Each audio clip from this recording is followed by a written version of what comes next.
Vote কাটতে এসছে। CPM এতদিন সিপিএম কে দেখা যেত না, হঠাৎ সিপিএম মার্কেটে নেমে পড়েছে। বাপ রে বাপ, কত গাড়ি নিয়ে যাচ্ছে।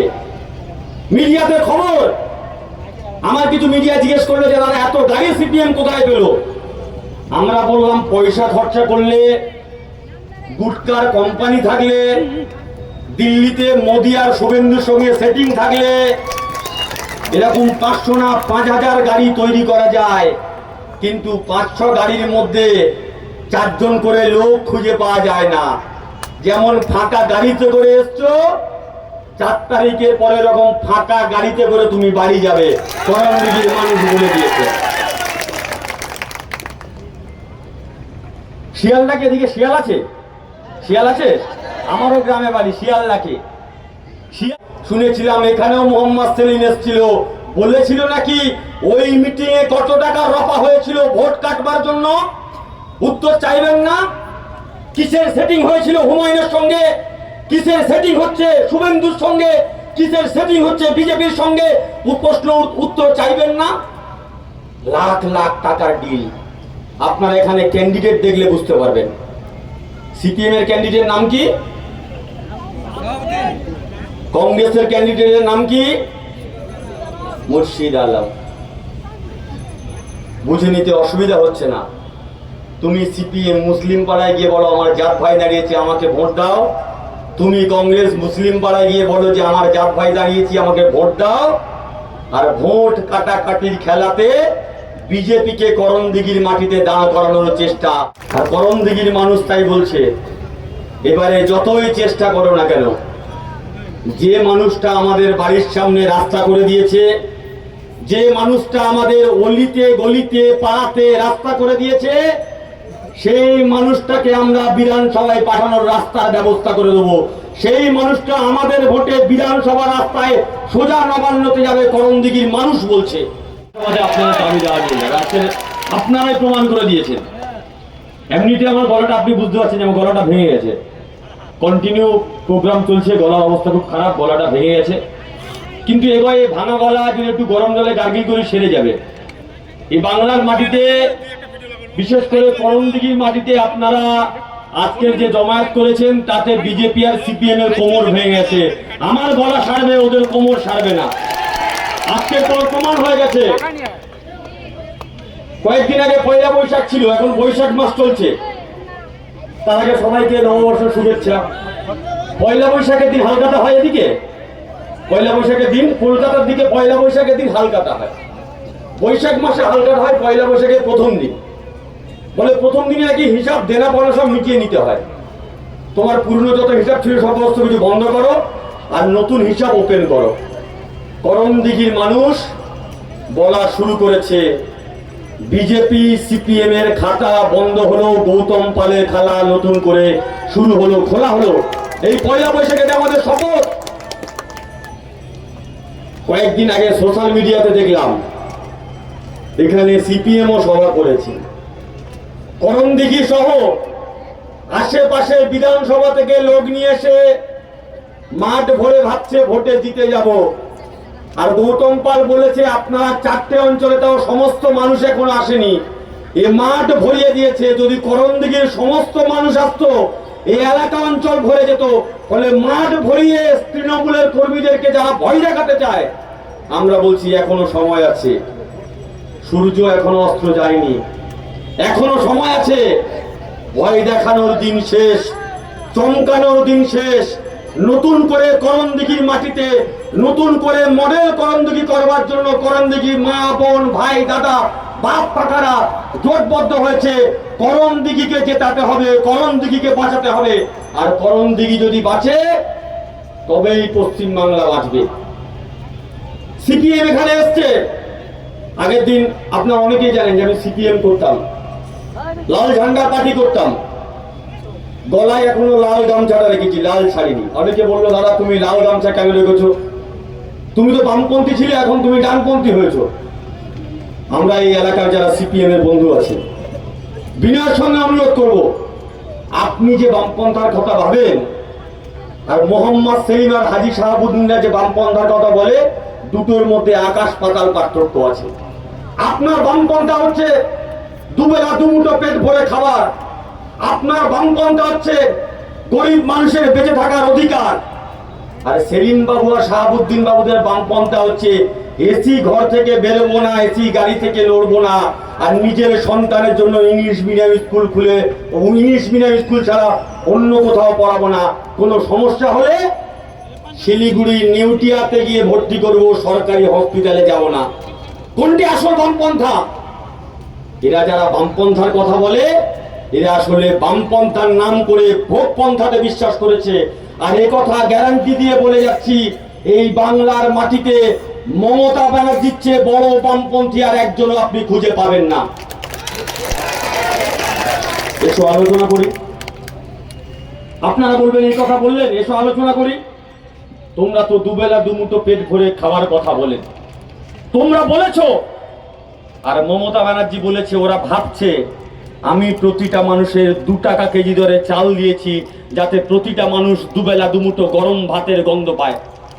এটাই তো বামপন্থা। তোমরা স্কুল স্কুল করে লাফালাফি করছো, বলছে এডুকেশনের 12টা বাজিয়েছে, এডুকেশন হাফ করব। আমি সিপিএম এর বন্ধুদের কাছে প্রশ্ন করতে চাই, তোমরা যে দলে আছো আর তোমাদের দলের যিনি প্রার্থী আছেন, হ্যাঁ ওনার নামে কটা স্কুল আছে? কটা স্কুল আছে? কে বলে 3টা, কে বলে 4টা, কে বলে 8টা, আমি জানি না কটা আছে। কিন্তু সেই স্কুলগুলো আমি লিস্ট পেয়েছি। তোমরা যে সিপিএম এর বন্ধুরা আছো, মাথায় ঝান্ডা বেঁধে দিন রাত 24 ঘন্টা ওই ক্যান্ডিডেটের পিছনে দৌড়াচ্ছ, ভাবছো তোমাদের জন্য ভালো দিন আসবে। বিশ্বাস করুন, ওনার স্কুলে তোমার বাড়ির ছেলেকে ভর্তি করতে হলে 24,000 টাকা লাগবে। আপনি দিতে পারবেন তো?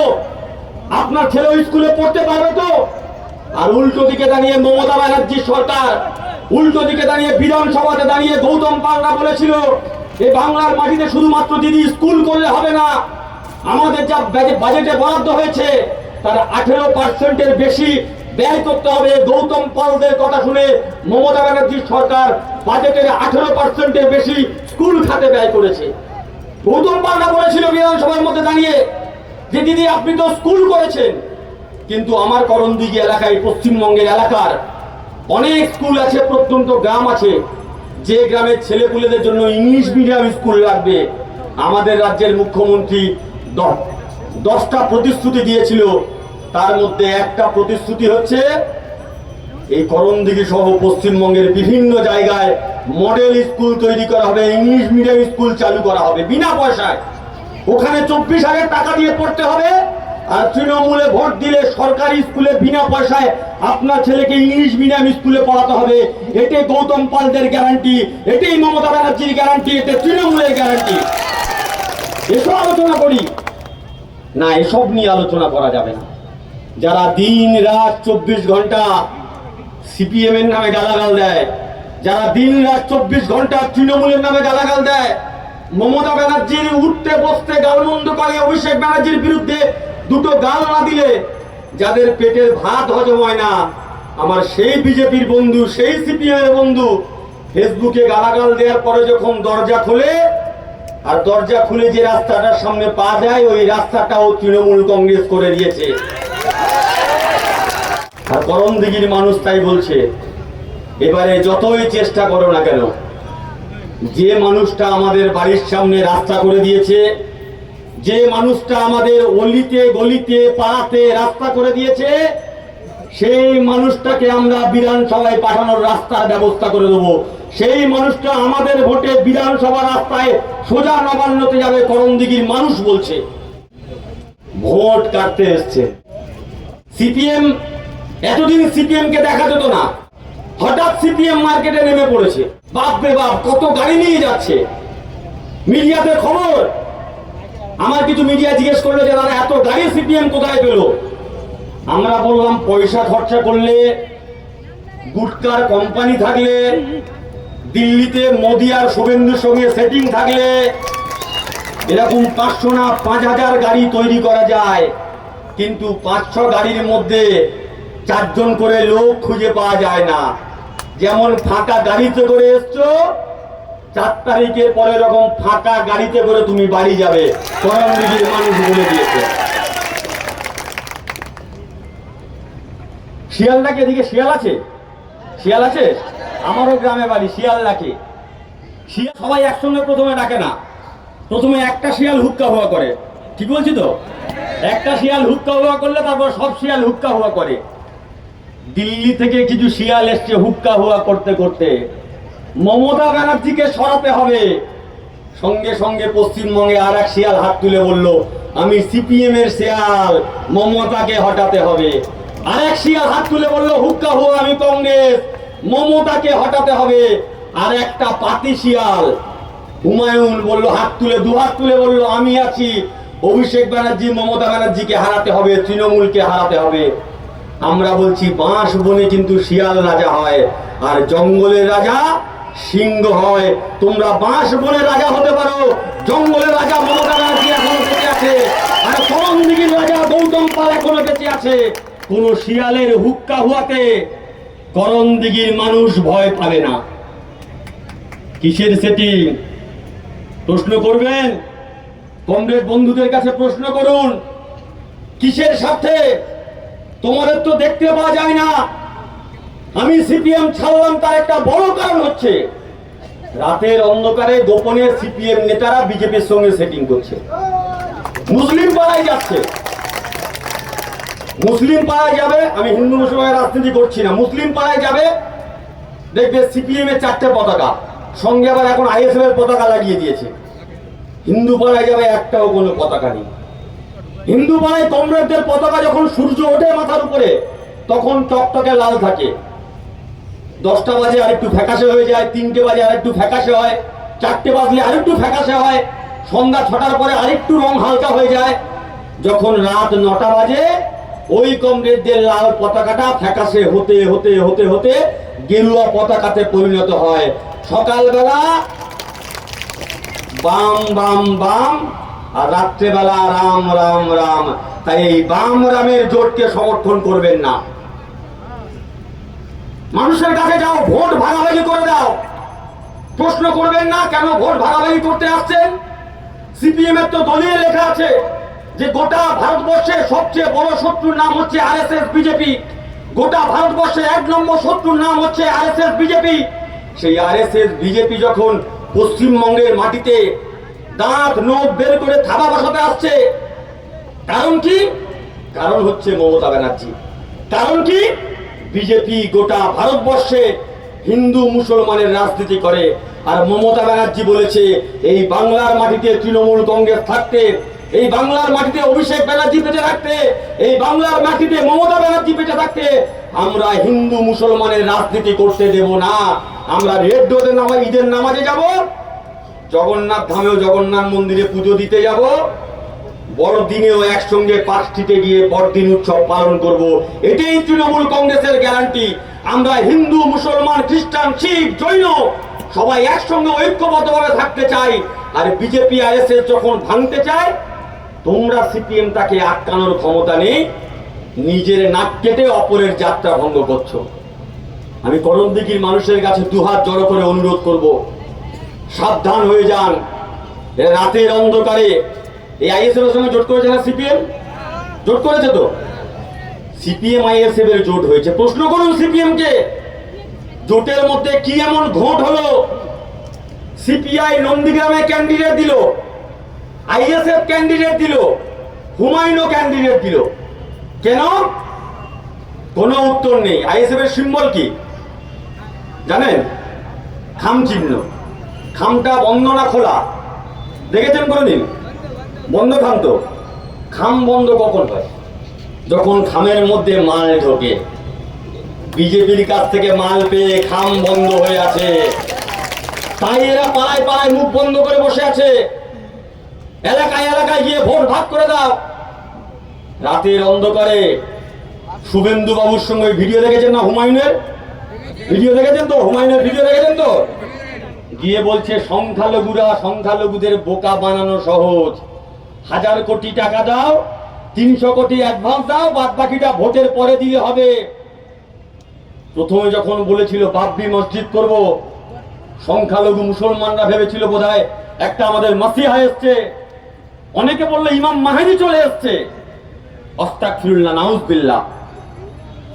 তারপরে এখন প্রমাণ হলো আরে ওই ইমাম মাহদি তো আশেপাশে যেতে পারবে না, ছেড়ে দিয়ে ওই তুলনা করাও গুস্তাখি। এ তো দাজ্জালের বাবা এসছে, যে লাখো লাখো টাকা নিয়ে, কোটি কোটি টাকা নিয়ে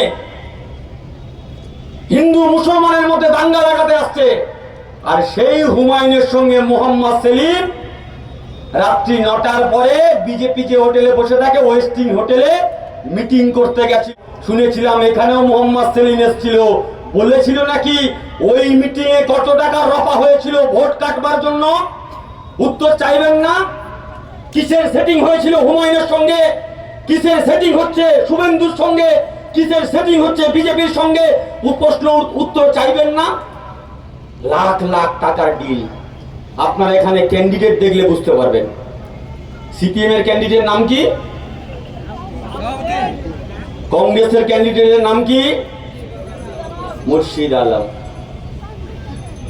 বুঝে নিতে অসুবিধা হচ্ছে না? তুমি সিপিএম মুসলিম পাড়ায় গিয়ে বলো আমার জাত ভাই দাঁড়িয়েছে আমাকে ভোট দাও, তুমি কংগ্রেস মুসলিম পাড়ায় গিয়ে বলো যে আমার জাত ভাই দাঁড়িয়েছি আমাকে ভোট দাও। আর ভোট কাটাকাটির খেলাতে বিজেপিকে করণদিঘির মাটিতে দাঁড় করানোর চেষ্টা। এলাকার মানুষের কাছে বলতে চাই, যারা হিন্দু মুসলমানে দাঙ্গা লাগাতে আসবে, যে বিজেপি সিপিএম কংগ্রেস নতুন করে বাংলার মাটিতে এসআইআর এর নামে আমাদের থেকে আমাদের দেশকে ভোলাতে আসবে। এসআইআর এখান থেকে বাদ গেছে প্রায় 30,000 মানুষের নাম, তাই তো? 32,000। একটা বিধানসভা থেকে 32,000 মানুষের নাম বাদ দিয়ে দিল। সিপিএম বিজেপি কংগ্রেস এত বড় বড় কথা বলে, কোথায় ছিল যখন এসআইআর এর মানুষের নাম বাদ চলে যাচ্ছে? একদিনও রাস্তায় দেখেছেন আমাদের তৃণমূল কংগ্রেসের কর্মীরা, এই গৌতম পালরা অক্লান্ত পরিশ্রম করে মাথার ঘাম পায়ে ফেলে বিএলএ 2 দিয়ে আপনাদের বাড়িতে বাড়িতে ফর্ম ফিল আপ করেছিল বলে আজকে মাত্র 30,000 মানুষের নাম বাদ গেছে। না হলে এই সংখ্যাটা প্রায় 90,000 হয়ে যেত। সেদিনও তো তোমরা রাস্তায় কেউ ছিলে না। আর যখন অসংখ্য মানুষের নাম কেটে বাদ চলে গেল, সিপিএম এর বিকাশ বাবু কোর্টে গিয়ে দিনরাত কেস করে, এসআইআর নিয়ে সুপ্রিম কোর্টে যায়নি। সিপিএম এর মুখ্যমন্ত্রী কেরালার বিজয়ন, তিনি একবারের জন্য সুপ্রিম কোর্টে যায়নি। সুপ্রিম কোর্টে গিয়েছিল বাংলার বাহিনী মমতা ব্যানার্জি। মোদির চোখে চোখ রেখে বলেছিল তৃণমূল কংগ্রেস বেঁচে থাকতে বাংলার মাটিতে আমরা এসআইআর করতে দেব না। আর এতে তৃণমূল কংগ্রেসের গ্যারান্টি। আমি এলাকার মা ভাই বোনেদের কাছে অনুরোধ করব, এটা তৃণমূল কংগ্রেসের গ্যারান্টি। গৌতম পাল ভোটে তো জিতবে, 4 তারিখে রেজাল্ট বের হবে, তার 1 মাস পরে যাদের নাম বাদ গেছে তাদের নাম 1 মাসের মধ্যে তোলা হবে। এটা গৌতম পালের গ্যারান্টি, এটা তৃণমূল কংগ্রেসের গ্যারান্টি।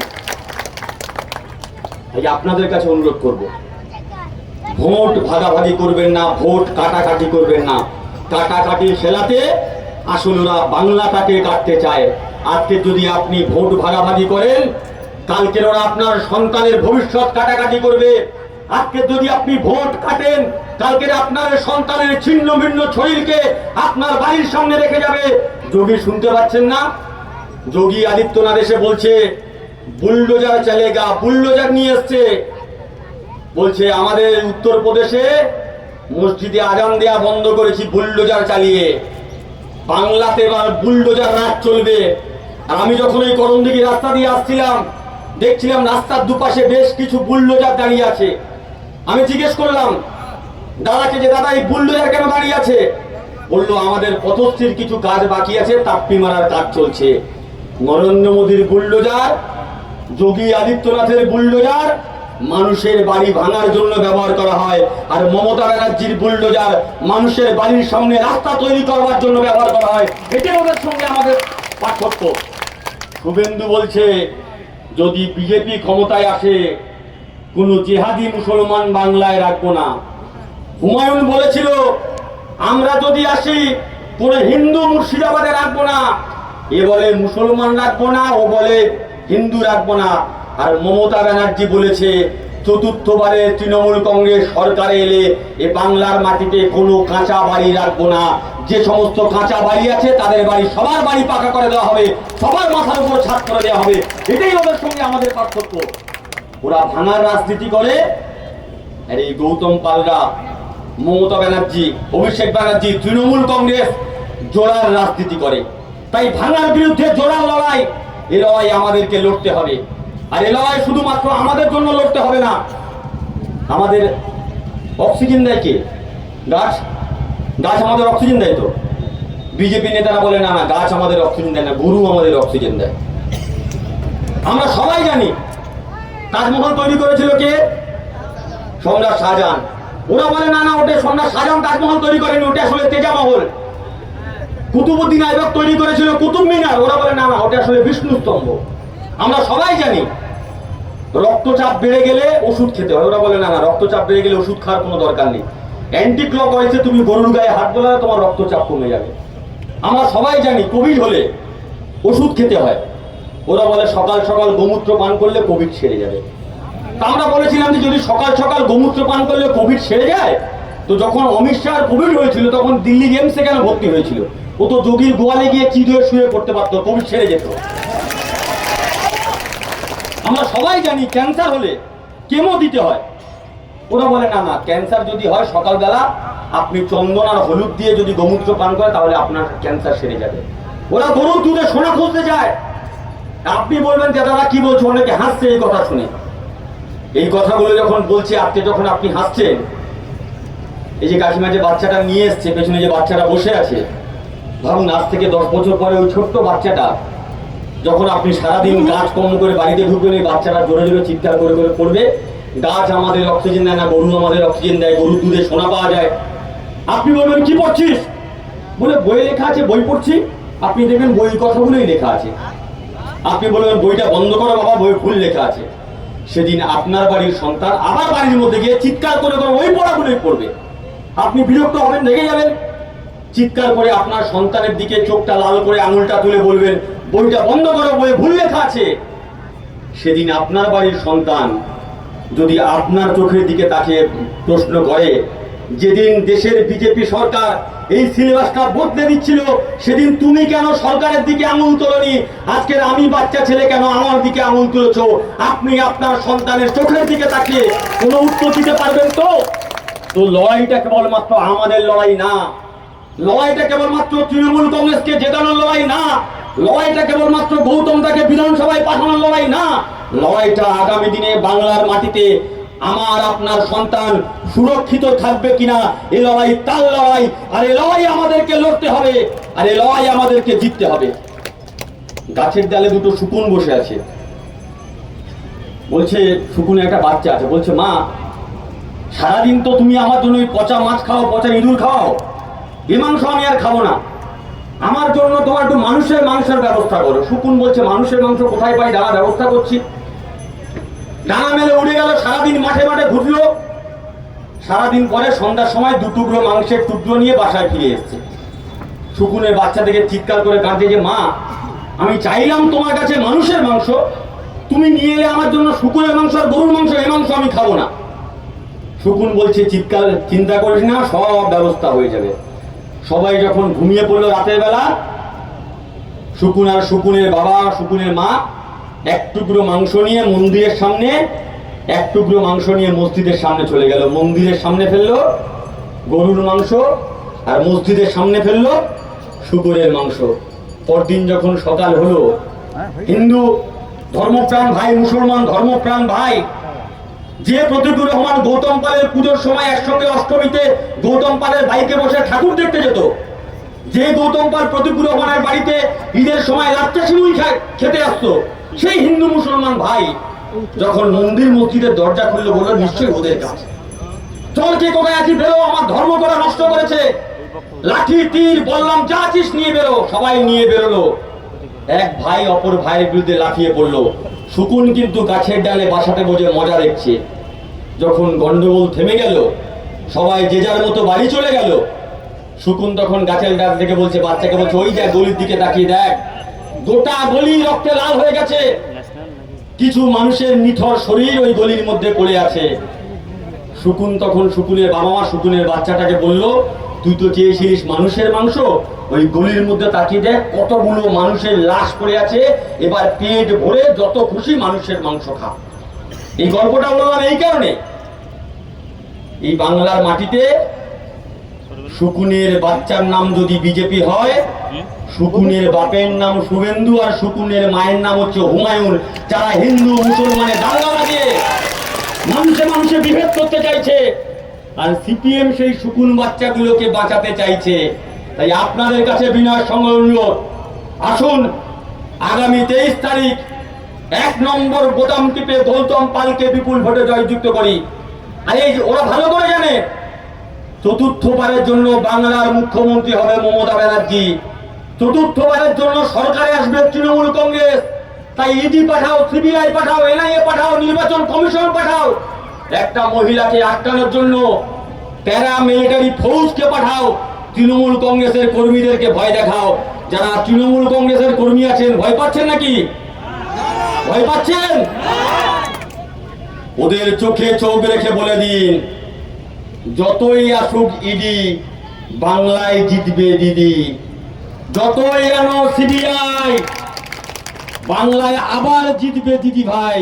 যতই নাড়ো কলকাঠি, নবান্নে আবার যাবে হাওয়াই চটি, কেউ আটকাতে পারবে না। আর ওরা যদি প্যারা মিলিটারির ফৌজ দেখাতে চায়, ব্রিটিশদের পাচাটা দালালগুলো যদি আমার আপনার অধিকারকে কাটতে চায়, মিলিটারি ফৌজ দিয়ে যদি ভয় দেখাতে চায়, ওদের চোখে চোখ রেখে বলে দিন, तादाद भी तुम्हारा है और ये लश्कर भी तुम्हारा, तुम झूठ को सच लिख दो, ये अखबार भी तुम्हारा है। मैं जानता हूं कि अंधेरा बहुत है, लेकिन इस अंधेरे की जिगर को चीर के एक ना एक दिन एक नूर जरूर आएगा। अगर तुम इंग्रेज बनना चाहते हो तो भगत सिंह भी जरूर आएगा, भगत सिंह भी जरूर आएगा। ওরা যদি ইংরেজ হতে চায়, এটি পশ্চিম বাংলা, এই বাংলা সুভাষের বাংলা, মাস্টারদার বাংলা, খুইরামের বাংলা, এই বাংলার বীর বিপ্লবীরা, ওদের বাপ ঠাকুরদা যারা ইংরেজের দালালি করেছিল, তাদের লাশ মেরে কলকাতা থেকে ভাগিয়ে দিল্লিতে পাঠিয়েছিল, আবার দিল্লি থেকে আসছে, বাংলার মানুষ বলা শুরু করেছে। ওই গানটা শুনেছিলেন না? তুমকো ঠেলো পরদেশি সাথ क्या निभाओगी, শুনেছেন তো গানটা? বাংলার মানুষ বলছে, তুম তো ঠেলো পরদেশি সাথ क्या निभाओगे, सुबह पहले गाड़ी से 4 তারিখের পরে तुम तो निकल जाओगी। আর যখন পরদেশি যখন চলে যাবে, তখন শুভেন্দুর মতো কিছু চুনোপুটি আছে যারা এই বাংলায় দাঁড়িয়ে গান করবে, পরদেশি পরদেশি জানা নেই মুঝে ছোড়কে, মুঝে ছোড়কে। আমরা তৃণমূল কংগ্রেসের বন্ধুদের কাছে আহ্বান করব, 4 তারিখে একটু বেশি করে আবির কিনবেন। অনেক কমরেড, অনেক বিজেপির বন্ধুরা আবির চাইতে আসবে, কান্নায় মুখ লুকাতে আসবে, তাদেরকে আবির দেবেন।